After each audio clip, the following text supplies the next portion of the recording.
बोले श्री प्राणनाथ प्यारे की जय। श्री सतगुरु महाराज जी की जय। सतगुरु श्री रामचंद्र जी महाराज की।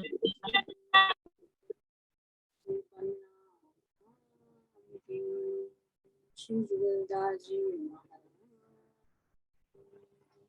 सर्व की जय। सतगुरु चरण को करो सुप्रेम प्रणाम। अशुभ करण मंगल करण देव चंद्र जी नाम। श्री प्राणनाथ सतगुरु परम विनय करो प्रणाम। स्मरण जिनके नाम। श्री राम रतन सतगुरु मेरे आटो सकल कले। चरणों में हृदय करो परवेश। श्री प्राणनाथ निज मूलपति श्री मेहराज शुभनाम। तेज पूर श्यामांगल को पल पल करो प्रणाम।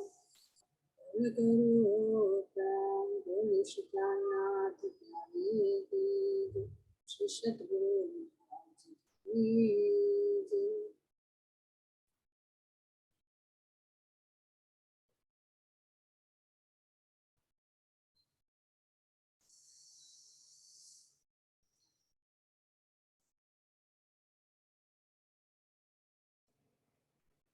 की वंदना सखी भी। प्रणाम जी। बोलिए श्री प्राणनाथ की जय। बोलिए श्री सतगुरु महाराज की जय। 14 तबक में आप सा कोई नहीं, कोई नहीं। 14 तबक में आप सा कोई नहीं, कोई नहीं। तेरे सिवा मैं और किसी की होई नहीं, होई नहीं। तेरे सिवा मैं और किसी की होई नहीं, होई नहीं, होई नहीं, होई नहीं, होई नहीं, हाँ, होई नहीं। 14 तबक में आप सा कोई नहीं, कोई नहीं। मेरा दिल जिस पे फिदा है वो दिलबर वो महबूबे हो तुम। मेरा दिल जिस पे फिदा है वो दिलबर वो महबूबे हो तुम। ये हकीकत है धोखा नहीं है, अपनी रूहों के खाविंदे हो तुम। ये हकीकत है धोखा नहीं है, अपनी रूहों के खाविंदे हो तुम। संकटों को मिटा करके जल कर दिया, संकटों को मिटा करके जल कर दिया। देके वाणी हमें सारा सुख दे दिया, देके वाणी हमें सारा सुख दे दिया। पल पल जो बरस रही, पल पल जो बरस रही। हम पे मेहर आपकी होए रही, होए रही। हम पे मेहर आपकी होए रही, होए रही। 14 तबक में आप सा कोई नहीं, कोई नहीं। नीली वाणी तो सुध आ गई है, तेरी साहेबी पिया हम ये जानी। नीली वाणी तो सुध आ गई है, तेरी साहिबी पिया हम ये जाने, दिल उकता गया है जहाँ से, पिया घर को करो अब रवाने, दिल उकता गया है जहाँ से, पिया घर को करो अब रवाने, दिल ना लागे पिया अब हमारा यहाँ, दिल ना लागे पिया अब हमारा यहाँ, तुझे मिलने को रूहे तरसती यहाँ, तुझे मिलने को रूहे तरसती यहाँ, ले चलो धाम, ले चलो धाम, ले चलो धाम,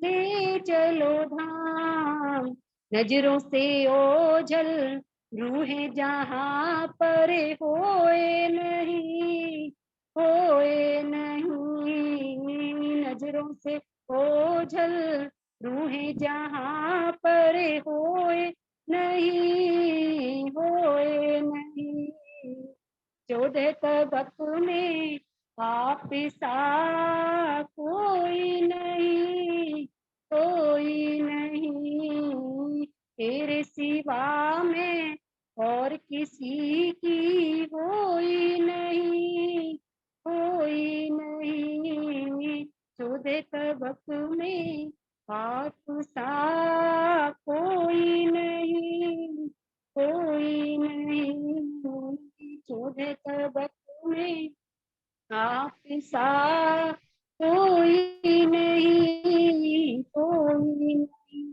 बोले श्री प्राणनाथ प्यारे की जय, बोले श्री सतगुरु महाराज की जय, मस्त सुंदर साथ की जय। प्रणाम जी। प्रणाम जी, प्रणाम जी, प्रणाम जी, बहुत बहुत धन्यवाद जी। जी बहुत प्यारा भजन है। अब अपनी श्रोता को प्रणाम की तरफ लेकर चलिए, सतगुरु महाराज जी का ध्यान करते हुए श्री जुगलदास जी महाराज जी कहाँ का वर्णन कर रहे हैं? हमारे सुखपाल। तो हमारे सुखपाल कहाँ पर हैं? छठी भूमि पर रहते हैं, और जब हम अपने 25 पक्षों में घूमने के लिए जाते हैं तो हमारी में सवारी के लिए तैयार हो जाती है। और जब दूर दूर के पास जाना होता है, जैसे सागरू में, छोटी रंग में, है ना, ये जवाला तो किनारे में, तो हमारे सुखपाल जी आते हैं जो हमारे 28 स्तंभ के चौक में विराजमान। तो वहां का वर्णन करते हुए देखिए जुगलदास जी महाराज जी क्या कर रहे हैं। भौम छठी से चल के 6001 सुखपाल झरोके के मुकाबिल हो रहे। भौम छठी से चल के 6000, यानी अब हम जो वर्णन कर रहे हैं यहाँ पशु पक्षियों का हुआ है, अब किस तरह से हम सुखपालों पर लीला विहार करते हैं, तो कह रहे हैं कि छठी भौम से चल के 6001, यानी हम 12000 हुए हैं। तो एक सुखपाल पर 2 सखियां बैठती, तो कितने हुए हमारे? 6000 सुखपाल हुए, और एक सुखपाल पर हमारे राज्य और श्यामा जी विराजमान होते। तो इसलिए कह रहे हैं कि 6001 सुखपाल झरोके से मुकाबिल हो रहे। छठी भूमि से आते हैं वे वहां से, और जब हम तीसरी भूमिका पर धाम धन्य को उठाते हैं और वनों के रमन के लिए चलते हैं, तो वहां पर छज्जे से आकर वे लग जाते हैं। अब इसकी शोभा का वर्णन करते हुए क्या कह रही हैं? 4 पाए हैं और 4 डांडे हैं, और ऊपर कलश रोशन, यानी रोशन का मतलब ऊपर कलश जगमगा, नीचे 4 पाए हैं, 4 पायों के ऊपर 4 डांडे हैं, और फिर उनके ऊपर सुंदर कलश है। खट छप्पर की जिनस है, यानी जिस तरह से हमारे 8वीं भूमिका पर झूले आते हैं जिसमें 6 भुजाएं होती है, यानी छप्पर की बात, छठ खप्पर यानी जिसमें 6 साइड होती है। तो छठ छप्पर की जिनस है, सुंदर रोशन गादी बिछी हुई है। इनका एहसास करें सुखपालों, एक चाकला है और 2 इसके ऊपर गादी, गादियों के ऊपर सुंदर 5 तकिए सुशोभित है, और बड़ी बड़ी 4 मेहराबें चारों दिशाओं को खुली। अब 4 डांडे आएंगे तो चारों दिशाओं में 4 मेहराबें आ जाएंगी, एक पूर्व में, एक पश्चिम में, एक उत्तर और एक दक्षिण। हाँ, बड़ी बड़ी 4 मेहराबें चारों दिशा को खुली है, और तरफ मोतियों की झालर लटकती है। अब चारों तरफ क्या कर रहे हैं? चारों तरफ किनार पर मोतियों की झालर लटकी हुई है। मध्य में फूल ज्योति का लटकत है और मन चित आगे के चलत है। अब मध्य में क्या कह रहे हैं, मध्य में फूल ज्योति का लटकत है, यानी जो मध्य में फूल है जिसे हम सखियां पकड़ कर बैठती हैं, तो वो कैसे है, जैसे उसमें से बहुत प्रकाश निकल रहा है और मन माफक चित आगे चलते हैं। अब ये कैसे चलते हैं, मन माफक यानी मन की गति से। जब हम रूहों की जहाँ पर जो इच्छा होती है वे वहीं पर लेकर जाते हैं, और जैसी हमारी इच्छा होती है जिस गति से चाहे वे उसी गति से उड़ान भरते हैं। ऐसी जो आनंद की मूर्ति सुखपाल है। तो अब ये सुखपाल कैसे है, एहसास करने में कोई सुखपाल को, ये चेतन है, और जब चेतन है तो ये हमारे साथ बातें भी करते हैं, हमारी इच्छा के अनुसार क्रिया भी करते हैं, हमें ये आनंद देते भी और आनंद लेते भी हैं। ये अपने आप को इतना सुंदर सजा कर लाते हैं कि बस हम इनको देखते ही रह जाते। तो चाहे इस पर गाती हैं, चाहे तकली हैं, चाहे कलश है, चाहे डांडे, चाहे पाए हैं, सब क्या है, ये चेतन। तो इसलिए कह रहे हैं कि ये आनंद की मूर्ति सुखपाल है। अब आनंद मिलता है सो तीसरे खंड के 6000 झरोकों से मुकाबला। अब ये तीसरे खंड के यानी जो तीसरी भूमिका हमारी पढ़शाल है, जहाँ से हमारे धामधनी उठते हैं विश्राम करके, तो वहां पर छज्जों से आकर ये लग जाते हैं। इसलिए कह रही हैं कि तीसरे खंड के 6000 झरोकों से मुकाबला है ना। श्री राजश्री ठकुरान जी के चरण कमल की स्पर्श को बेशुमार तड़फात हैं और मानिंद मछली के फरफरात हैं। तो अब इसमें उपमा देकर बता रही हैं कि ये सुखपाल कितने लालायित रहते हैं हम आत्माओं से और धामधनी से मिलने के। तो धामधनी जब इनके ऊपर अपने चरण कमल रखते हैं तो इन्हें अत्यंत आनंद प्राप्त होता है, और जब आनंद प्राप्त होता है अगर नहीं मिलते तो क्या कह रहे हैं, ये मछली की भांति तड़फते। जैसे मछली बिना जल के तड़फती है, तो इसी तरह से ये जो सुखपाल हैं ये धामधनी के चरण स्पर्श के लिए ऐसे तड़पते हैं जैसे मछली बिना जल के तड़पती है या उसकी इच्छा के लिए तड़पती है। और श्री राजश्री ठकुरान जी दो जुगल स्वरूप बीच एक सुखपाल के विराजमान। तो जो हमारे 6000 सुखपाल हैं उन पर एक सुखपाल पर 2 सखी विराजमान होती हैं, और जो एक सुखपाल है उस पर हमारे राज्य और श्यामा जी विराजमान है। और 6000 सुखपाल में 12000 सखी जोड़े जोड़े विराजमान है।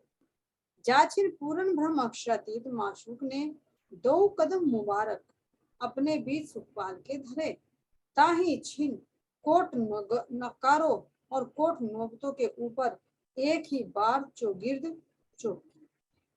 देखिए क्या कह रहे, जा छिन यानी जिस क्षण पूर्ण ब्रह्म अक्षरातीत मासूक ने अपने दोनों कदम सुखपाल के ऊपर रखे, तो क्या कह रहे हैं, उसी बीच कोट नगारों और कोट नोट यानी ढोल और नगाड़े, करोड़ों ढोल और नगाड़े बजने शुरू होते है ना, और कोट नोबतों के ऊपर एक ही बार चौगिर्द चौकी। तो जैसे ही ढोल नगाड़े बजने शुरू होते हैं तो सारे हम सखियों के सारे सुखपाल धामधनी के उस सुखपाल के इर्द गिर्द घूमने लगे, चौकदारी करने लगे। और कोटान कोट बंदरों और रीछों ने एक ही बार धोषा मारा। अब क्या कह रहे हैं कि जैसे धामधनी राज्य श्यामा जी को संग में लेकर है ना अपने चरण को किस पर रखते हैं, सुखपाल पर रखते हैं, तो ढोल नगाड़े बजने शुरू होते हैं। और जैसे ही ढोल नगाड़े बजने शुरू होते हैं तो क्या होता है, अनेक बंदर, अनेक लंगूर, हाथी, रेव, घोड़ा, जिराफ, मोर, बत्तख, तोता, जल के जीव, सांप, केंचुआ, मगर, जितने भी जल के हो या थल के हो या वायु में रहने वाले हो, जिमी के अंदर रहने वाले हो, सब उन ढोल नगाड़ों की आवाज सुनकर कहाँ पर आ जाते हैं, वही धामधनी के सुखपालों के पास में आ जाते हैं, है ना। तो इसका थोड़ा सा बात नहीं समझे कि ये जो सुखपाल है अंदर में एहसास करो कि सुखपाल क्या है वहां पर। लेकिन अब कैसे अनुभव करो, जब आत्माओं का हृदय परमधाम में है तो आत्माओं के हृदय में सुखपाल भी तो होंगे। तो अब इन सुखपालों का एहसास करें कि ये सुखपाल आखिर क्या है। ये धामधनी से जो हमें अनंत सुख प्राप्त हो रहे, चाहे वे धामधनी के मार्फत के सुख हों, चाहे धामधनी के हकीकत के सुख हों, है ना, और चाहे इस खेल को दिखाने के सुख, है ना। तो जितने भी हमें सुख मिल रहे हैं तो वे ही तो हमारे सुखपाल बनते हैं। ये धामधनी के सुख, धामधनी के आनंद ही हमारे सुखपाल हैं। जी जी। अब ये सुखपाल जो बनता है तो क्या करे, कैसे बनता है? जब हमारी रूह और रूह के चार अंग, ये सुख जीव को भी मिलता है, जीव को भी मिलता है, आत्म को भी मिलता है, और पर आत्म को तो मिलता ही। तो पर आत्म के सुख ही हमारी आत्म यहाँ पर ले रही है। कह रहे कि पर आत्म के अंतःकरण जेति बीतत बात तेति इन आत्म के करत हम शब्द। तो जो हमारी पर आत्म वहां पर लेती थी धामधनी, उन सुखों को हमें यहाँ पर दिखा रही। वहां तो हमें पता नहीं था, बेनियाज थे, लेकिन अब जागृत कर धामधनी हमें उन सुखों का अनुभव करा रही है। तो जो सुखपाल है, सुखपाल के चार पाए क्या है? चार पाए हमारी रूह के अंतःकरण है, जिनसे हम सुख लेते हैं। और चार अंतःकरणों का जब प्रकाश फैलता है तो वो ही प्रकाश ऊपर को भी फैलेगा और चारों दिशाओं में फैलेगा। तो वो जो ऊपर को प्रकाश फैलता है तो वो चार अंतःकरणों का प्रकाश ही वो डांडों के रूप में हो जाता है। और इनके अंदर, इन अंतःकरणों के अंदर जो रस भरा होता है, जो आनंद भरा होता है तो सबके अंदर, लेकिन एक मेन जो ऊपर निकलता है तो वो क्या बनता है? उसके ऊपर सुंदर कलश बनता है। कलश। अब हमारी रूह इसमें जो आनंद लेती है तो वो कैसे लेती है? धामधनी की पांचों शक्तियों से ही तो ले रही है। हाँ जी। आत्म दुल्हन धन का जोश रूपम और वीर जी।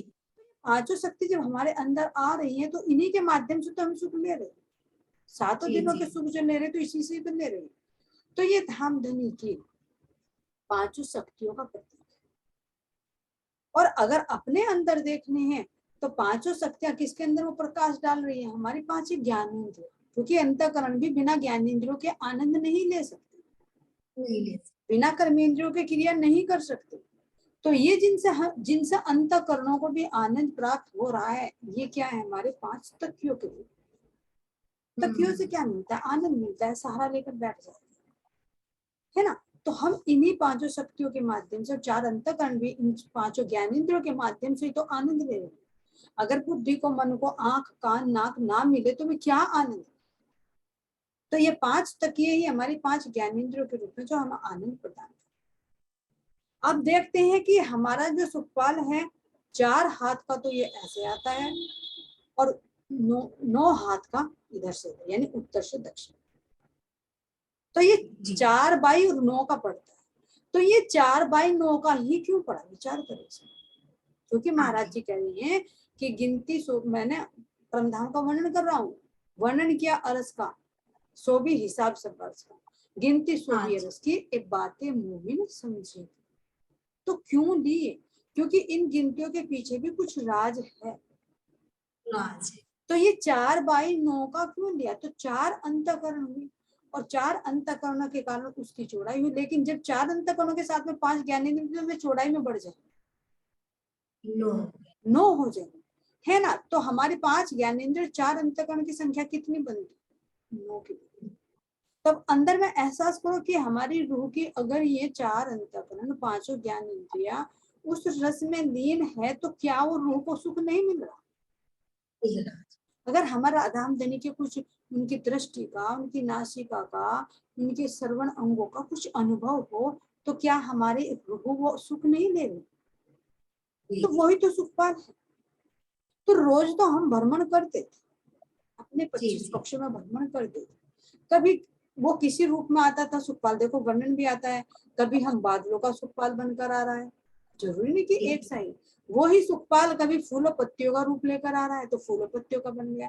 वही सुखपाल कभी जल की बूंदों के रूप में आ रहा है तो हम सब सखियां जल की बूंदों के ऊपर बैठ कर जा सकती हैं। कभी खुद पवन ही हमारे सुखपाल बनकर आती है। तो जितनी भी यावत सामग्री हमारे परमधाम की, हर एक से हमें सुख मिलता है, तो हर एक चीज हमारे लिए सुखपाल है। और विशेष लीला देखो धामधनी की, जब अब हमें ये खेल दिखाए तो कौन से सुखपाल पर पटाते? जब धामधनी ने कहा कि स्पेशल जगह जाना है तो स्पेशली जगह चीज पर बैठना चाहिए। हम उसी के हम उसी के सुखपाल पर, है ना। तो वो हमें मूल विला में बैठाकर कहा कि आज कहीं नहीं जाना, आज ये तुम्हारे सुखपाल भी यहीं लगे रहेंगे, है ना। लेकिन कौन से सुखपाल पर? आज तुम्हें मैं पराक्रम उसी के सुखपाल पर बैठाकर, और यही बैठा मूल मिलाप से बाहर रंग महल से बाहर नहीं लेकर जाऊंगा। रोज तो तुम घूमती थी, और चलूंगा भी मैं और बैठी भी रहोगी यहीं।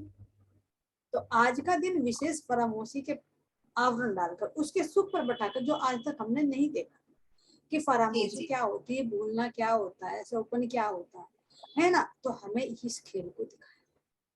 और अब कह रहे हैं कि गुण धनी के याद कर, पकड़ पीऊ के पाए, सुखे बैठ सुखपाल में, देसी वतन हो जाए। तो अब सुखपाल कौन सा है जिस पर हम बैठ कर जा रहे हैं?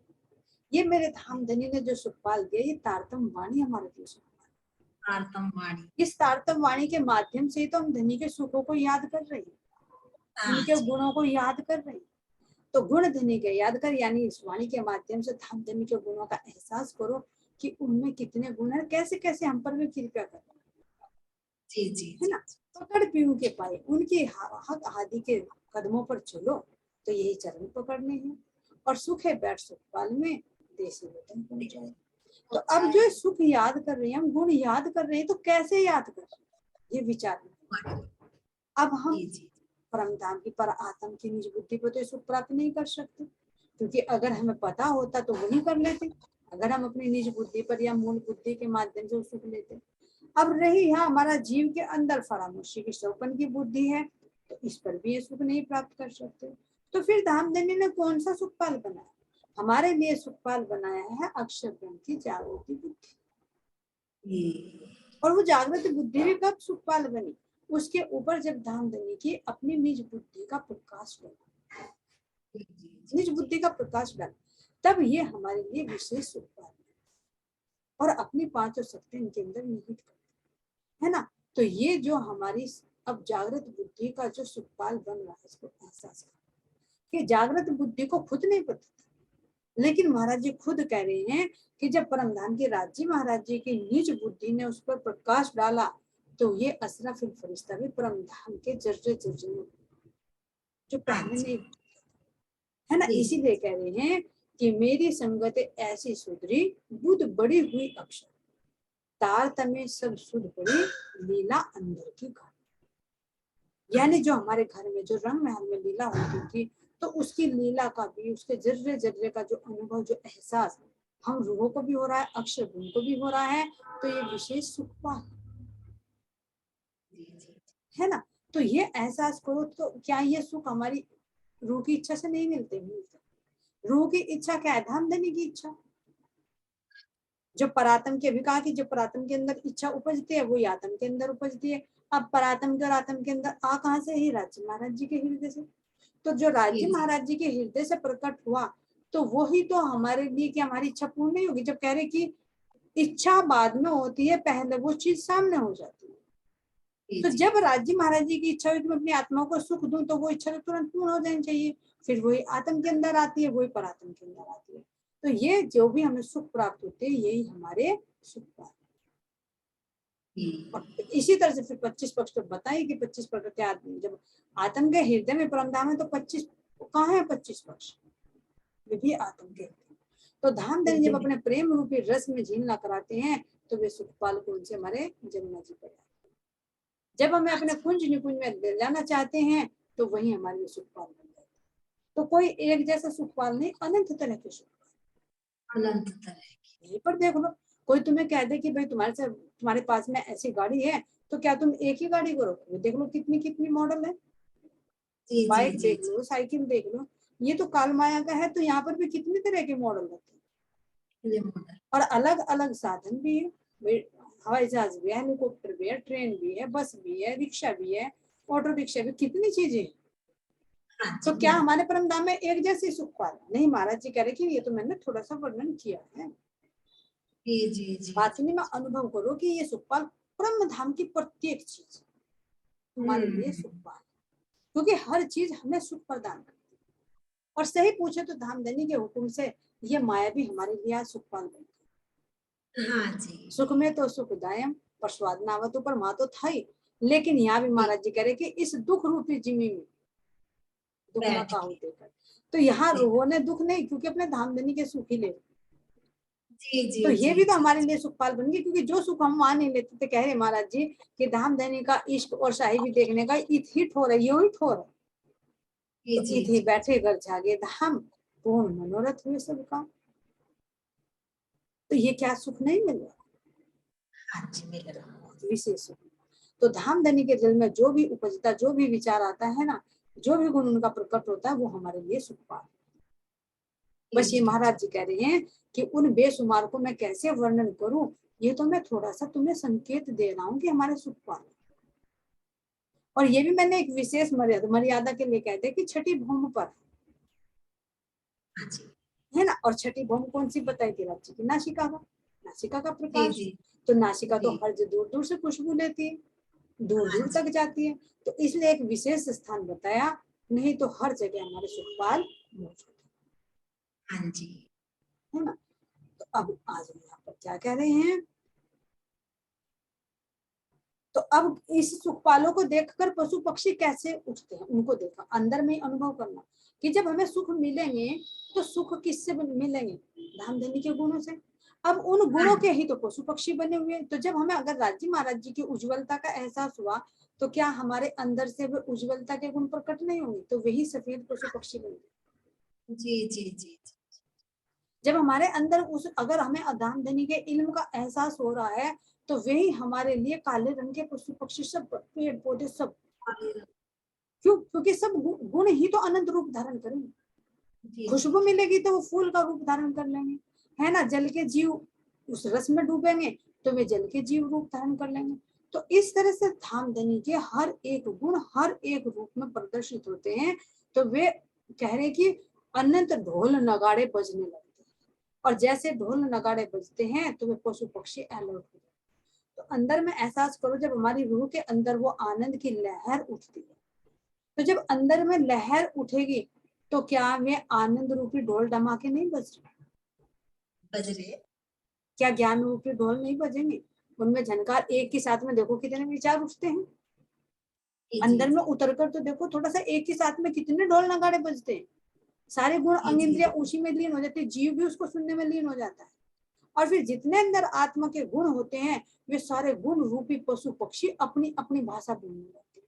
बस क्या भाषा बोलते हैं कि तू ही तू, तू ही तू, तू ही तू, प्यू प्यू प्यू प्यू, तू ही तू। क्यों? क्योंकि ये हम रूह के सारे गुण हैं, जो गुण अनंत भाषाएं बोलते हैं और अनंत पशु पक्षी के रूप में सुशोभित होते हैं। तो बाहर से कोई पशु पक्षी नहीं है, सब धामधनी के गुणों का ही अनेक रूप है। चाहे उसमें सुखपाल हो, चाहे उसमें हम में है, चाहे जल के जीव हो, चाहे थल के जीव हो, और चाहे पेड़ पौधे हो, और चाहे जितनी भी खाने पीने वाली सामग्री, जी सब चेतन। तभी तो चेतन है, क्रिया करते हैं, उनके अंदर रस है, आनंद प्राप्त होता है। तो ये जब धामधनी अपने चरण रखते हैं, अगर आत्मा के हृदय में चरण रखे, है ना, तो कितना आनंद है। जहां धामधनी वहां तो सब कुछ। तो इसलिए अब क्या कह रहे हैं, कोटान कोट बंदरो। तो अब देखो रूह के अंदर की वो चंचलता कैसे विकसित होती है जी ना। जी जी कोटान कोट बंदरों और रीचों ने एक ही बार धोसा, एक ही बार छल्लाएं लगा ली। जो रीछ आए और बंदर आए तो वे क्या करते हैं, एक ही बार में ऊंची छलांग लगाकर धामधनी के पास मौजूद हो जाते हैं। जाते हैं। संपूर्ण अखंड ब्रह्मांड परम धाम का झहलाने लगा। अब जब एक ही बार में छलांग लगाकर, है ना, तो क्या करेंगे, अब ये देखिए, क्योंकि चेतन है, जब अंदर अगर थोड़ी सी चंचलता आ जाए तो हमारा यहाँ का शरीर भी कितना क्रियाशील हो जाता है। नहीं तो तुम यहाँ के विकारों से देख लो या खुशी से देख लो, अगर खुशी होगी, खुशी में तुम नृत्य करने लगे तो कौन सा अंग नहीं झूमता? अरे झूमेंगे। तो ये सारा उसका पिंडित सजीव का ब्रह्मांडी तो हुआ है सारा। और उससे बाहर भी सब खुशी खुश दिखाई देंगे, चाहे कोई रोता हुआ भी उसको भी सोचेगा खुश है ना। तो इसी तरह से जब रूह के अंदर वो चंचलता का प्रवेश कर जाए तो उसके अंदर कौन सा आनंद नहीं छा, तो उसके सारे 25 प्रकृतियां सारों में वो आनंद छा जाए। और कह रहे हैं कि फिर वो दहलने लगेगा। दहलने का मतलब हिलने लगेगा, कोई भी निष्क्रिय नहीं रहेगी, सारे अंग क्रियाशील हो जाएंगे। हो जाएंगे। और घोर शब्द बाजों को भराए रहे, पूरा परमधाम झहलाने लगा और घोर शब्द बाजों के भराए रहे। अनेक तरह के बाजों की आवाज चारों तरफ गुंजायमान हो जाती है। कब होती है? जब धाम धनी के चरण आत्मा के हृदय में पड़ते और आत्मा को उनसे सुख प्राप्त होता है। कोटान कोट हाथियों के बुलंद झांझे झहनाती है और रीछ बंदर ऊपर हस्तियों के बैठे।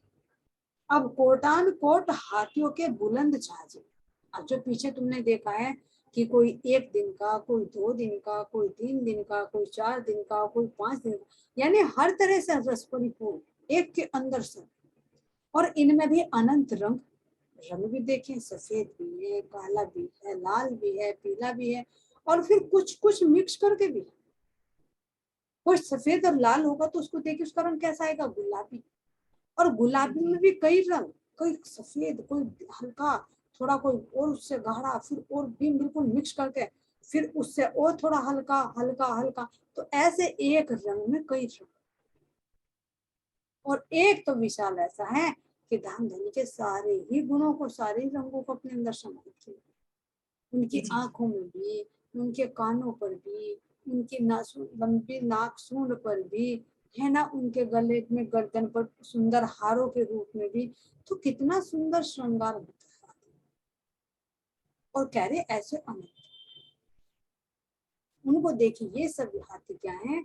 ये मेरे धाम धनी के गुण हैं जो हम आत्मा को अनंत प्रकार से आनंद प्रदान। हाथी का रूप धारण करके हमें वो आनंद दे, कभी घोड़े का रूप धारण करके हमें आनंद दे, कभी हिरण का रूप धारण करके, कभी बंदर का रूप धारण करके। और जो इनको खेल क्रीड़ा कराते हैं, कभी हारना कभी जीतना, लेकिन सबको आनंद प्राप्त है ना। सब धाम धनी के गुण है, कोई भी कम नहीं है। लेकिन एक गुण की जब विशेषता बताई जाती है तो दूसरे से बढ़कर ही वो नजर आती दिखाई देती है। तो कोटान कोट हाथियों के बुलंद झांझे झानाती है और रीछ बंदर ऊपर हाथियों के बैठे। अब ये रीछ और बंदर जिन्होंने सबसे पहले आकर दहलका मचाया, तो यही किसके ऊपर, जब हाथी और वे आए तो वे कूद कूद कर उनके ऊपर चढ़ कर जाते। क्यों? उन्हें ये लगा अरे तो नीचे रह गए, है ना, धामधनी के सुखपाल भी ऊपर उठ रहे हैं, हम नीचे नीचे कैसे चलेंगे, हम भी ऊपर हो जाए। तो वे क्या करते हैं, हाथियों के और उनके ऊपर, उनके ऊपर सवार होकर के ऊपर बैठ जाते हैं। तो ऊपर नीचे कैसे हैं, जैसे कल के ही प्रसंग में एक सखी का घोड़ा दौड़ रहा था, फिर बलवान हाथी आया, मैं तो इससे तकड़ा हूँ, चल भाई मैं इसे परास्त करता हूँ, तो अपना हाथी लेकर चल। लेकिन फिर हाथी से भी छोटा, और किससे छोटा, घोड़े से भी छोटा, हमें नहीं पता था कि वो जीत जाएगा। वो हिरन आया, उसने अपनी खुशबू से सबको मदहोश कर दिया।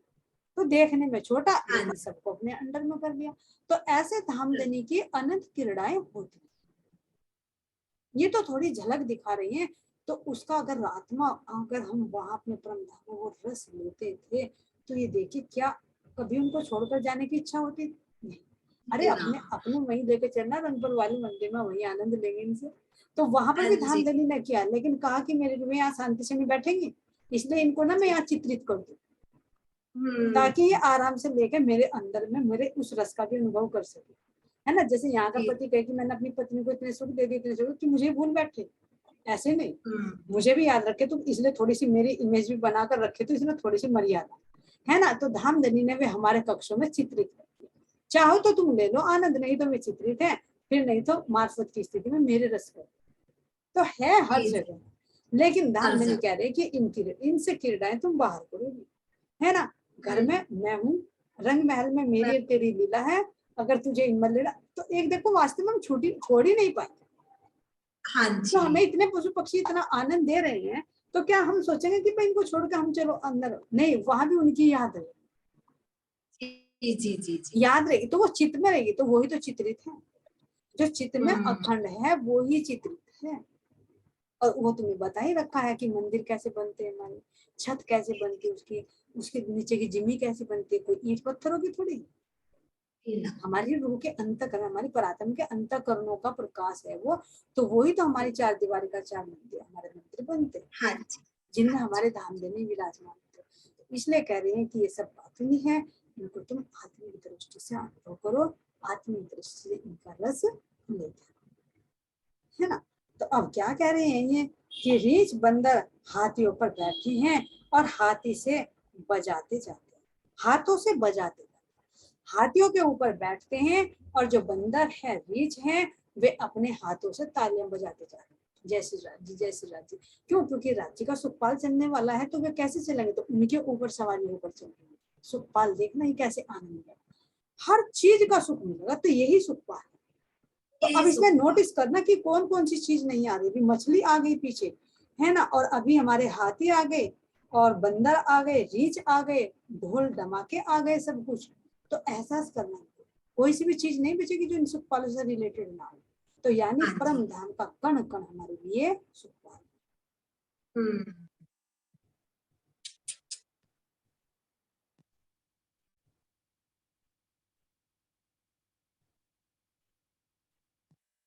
और हाथों से बजाते जाते हैं, नजर ऊपर अक्षरातीत मासूक के रखे।